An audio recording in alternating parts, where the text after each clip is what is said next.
Hey everybody, I hope you had a wonderful day. This is Ryan, also known as Shining, and today I'm back bringing you guys another video. First of all, I want to apologize for being a couple days late on this upload. Our upload day is Friday. We do that once a week, and this is Tuesday, so we're a couple days late. We apologize for that. We had some troubles with this video, but basically what I'm bringing you guys today is episode 1 of our new tips and tricks series. Now, I'm going to be covering all of the hardcore Halo 2 maps or competitive Halo 2 maps in Halo 2. And today we're starting out on Beaver Creek. I'm going to show you guys a couple wall glitches, a couple nade angles, and finish off with some really cool jumps that I'm sure you guys didn't know about.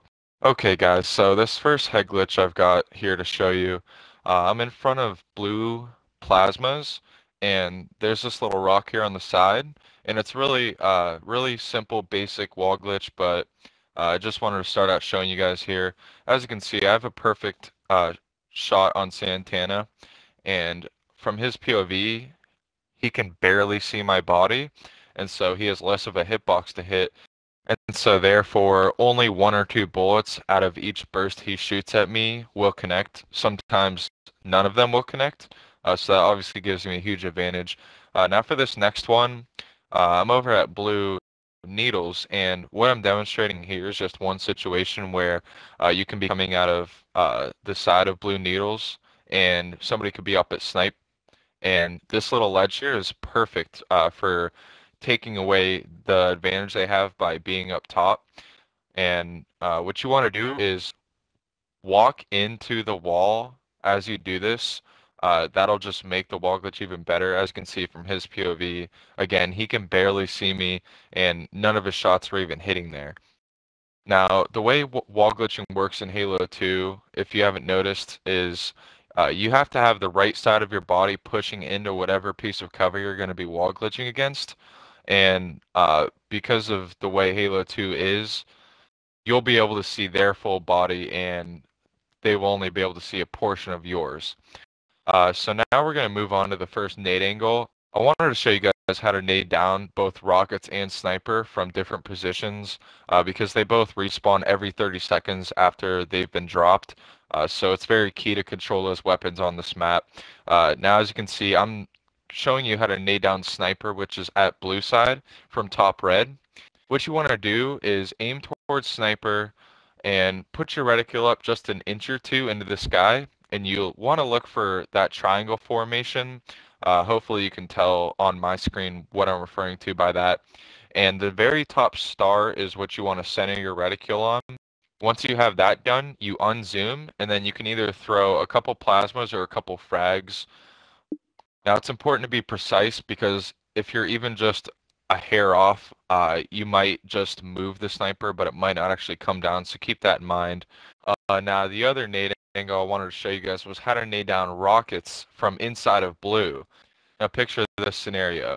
You just respawn, you know rockets are up, and instead of running out into your courtyard and exposing yourself and probably dying, you can go to the very back of blue base and nade down rockets into your own courtyard from the safety of your base. So what you're going to want to do is go all the way to the back of blue, and you want to center yourself here in the middle of this barrier that I'm behind. Make sure your back's up against the wall, and then shoot the glass out like I just did there. And in the top right corner, there's that little shrapnel piece left of the glass. Hopefully you can see the corner that I'm centering my reticule on. Aim just to the left of that, and again, unzoom, throw one frag grenade, and if you throw it right, you'll knock down rockets into your own courtyard. Now, even if you don't get to pick them up, maybe your teammate does, but you've done your job by simply keeping them out of red team's hands. Okay, so those are the nade spots I wanted to show you guys. We're going to move on to a couple jumps here, and I really hope you guys like these jumps. I thought they were really cool.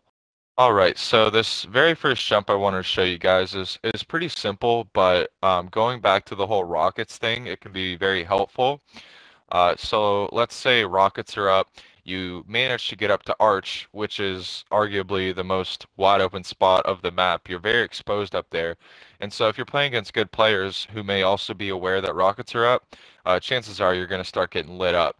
Now, if you're getting shot from red base, this is a really good way to grab rockets and escape. Most players would expect you to just drop down into the creek or into the courtyard when you're getting shot at, but this is what you can do. You can actually make the jump from top arch to top blue, and so if you're getting shot at from top red, the arch will actually block the sight line that that player had and allow you enough time to jump top blue and then get behind the wall and hopefully live. Now, an alternative thing you can do here is instead of trying to make the blue jump, you can just actually drop down right into blue magnum. It kind of reminds me of a little rabbit hole because the way you drop down in there, it's just a very good way to escape. Next here is another very basic jump. It's just this rock here in red courtyard on the needle side. And I just wanted to show this because I think it's very underused. It's a great way to get top red, and if you're pushing with your team to take over red base, that's a great way to be aggressive and get up top red really quick. Now the other way I wanted to show you how to get top red is actually from the back of red plasmas. And again, I think this is underused. All you do there, as you can see, is just jump on that rock and then you jump on that back ledge of the base. And that can actually give you the height advantage over somebody who may be backed by red teleporter. Now we're going to move on to some of the cooler jumps that I wanted to show you guys. We're going to stay here at back red. So this one is actually another way to get top red. So you're going to be utilizing that little tree there in the very back of red needles. What you want to do is there's two branches that you need to jump on. You jump on the smaller branch and then you jump on the very top of the tree and then you jump to top red. As you can see from the second take there, if you get good enough at it, you can actually do it without even looking at the tree. And if you can pull that off, that would make for some pretty crazy plays, I think. So moving on here, we're still at red side. This time we're inside of the base, and this is yet again another unique way to get top red. We're going to be using this little light that's on the wall inside of red. And this one's really tricky to do, and for that reason, it might not be very practical. But again, with practice, it can make you a good player. Going back to the respawn thing, if the other team has you guys trapped in your base, what better way to break their setup than to get on top of your own base and, make a play that way? And finally, this is the very last thing I wanted to show you guys in this video is the teleporter jump. Now you can actually only do this coming from blue teleporter to red teleporter. Now the trick to this is using the momentum to your advantage and timing your jump just right.